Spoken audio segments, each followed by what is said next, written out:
i va eixir un senyor, que no sé qui era,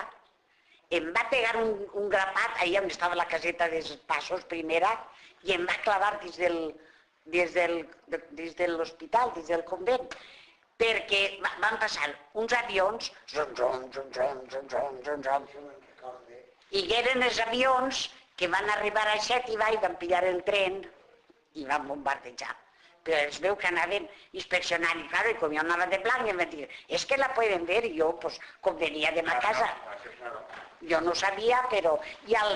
les 2 o 3 hores en Xètiva, han bombardejat el tren de militars que anaven a traslladar-los de front,